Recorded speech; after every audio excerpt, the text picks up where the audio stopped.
बिस्मिल्लाहिर्रहमानिर्रहीम। अस्सलाम वालेकुम क्लास। लास्ट टाइम हमारा जो टॉपिक क्लोज़ हुआ था वो हुआ था गॉसेस लॉ के ऊपर। थोड़ा सा रिव्यू कर लेते हैं हम लोगों ने सबसे पहले देखा कि हमारे पास इलेक्ट्रिक फ़ोर्स ये दो चार्जेस के बीच में जो होगी उसको हम किस तरह से कैलकुलेट करते हैं। उसको हमने कैलकुलेट किया था using the Coulomb's law. Coulomb's law आपको बताता था कि किस तरह से दो चार्जेस के बीच में फ़ोर्स को आप कैलकुलेट कर सकते हैं, इधर वो अट्रैक्टिव हो या रिपल्सिव फ़ोर्स हो। वो हम लोगों ने फाइंड की। कूलम्स लॉ के बाद फिर हमने बात की इलेक्ट्रिक फील्ड इंटेंसिटी की। इंटेंसिटी को फाइंड आउट करने के लिए सिंपली हमने एक रिलेशनशिप यूज़ किया था, F is equals to Q E, यानी कि फोर्स पर यूनिट चार्ज को हमने कह दिया कि ये हमारे पास इलेक्ट्रिक फील्ड इंटेंसिटी होती है। और इसका फाइनल फार्मूला हमारे पास बना था 1/4 epsilon naught Q over R square. Next फिर हम लोग उसके बाद गए this one, electric field lines due to positive charge हमेशा आउटवर्ड पॉइंट करती हैं और electric field line due to negative charge inward की तरफ पॉइंट आउट करती हैं। इसके बाद हमारे पास जो चीज़ आई थी वो थी एप्लीकेशन। ये कुछ इसकी इंपॉर्टेंट प्रॉपर्टीज़ थी वो हमने डिस्कस की थी। एप्लीकेशंस को हमने स्किप कर दिया।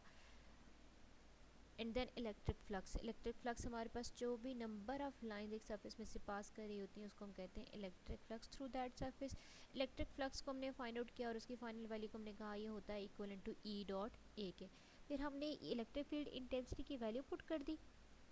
इलेक्ट्रिक फील्ड इंटेंसिटी की जो वैल्यू फोर्स हमने कैलकुलेट की थी 1/4 epsilon naught Q over R square, और एरिया एक स्फेयर का एरिया होता है क्योंकि चार्ज आपके पास एक स्फेयर की तरह स्प्रेड करता है। तो हमने एरिया की वैल्यू पुट कर हमारे पास उसका फाइनल जो एक एक्सप्रेशन आया था वो आया था 1/4 epsilon naught Q over R square and 4 pi R square. इसको हमने कैंसिलेशन की। इनके कैंसिलेशन के बाद जो हमारे पास रिमेनिंग चीज़ बची वो थी क्यू ओवर एप्सिलॉन नॉट। क्यों हमारे पास कोई भी चार्ज जो कि सरफेस पे इनक्लोज हुआ होता है, इस सरफेस से जितना भी चार्ज इनक्लोज किया हुआ होगा वो, और एप्सिलॉन नॉट ऑफ कोर्स आपके पास मीडियम की परमिटिविटी होती है उस पर डिपेंड कर रहा होता है। एप्सिलॉन नॉट और क्यू दो चीज़ों पे डिपेंडेंस होगी हमारे पास फ्लक्स की, यानी कि गॉसेस लॉ के अकॉर्डिंगली किसी भी सरफेस पे जो भी फ्लक्स होता है वो दो चीज़ों पे डिपेंड करता है। एक, टोटल चार्ज कितना इनक्लोज हुआ हुआ है उस सरफेस में से, कहाँ से चार्ज पास कर रहा है, and the second thing is permittivity, यानी कि मीडियम कौन सा आपने यूज़ किया।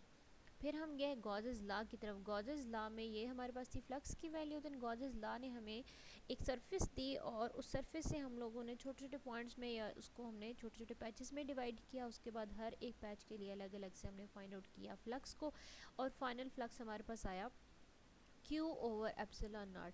ये टोटल चार्ज था एक सरफेस के ऊपर। तो flux through any close surface is 1/एप्सिलॉन not times the total charge enclosed in it. यहाँ पे हम लोग क्लोज करते हैं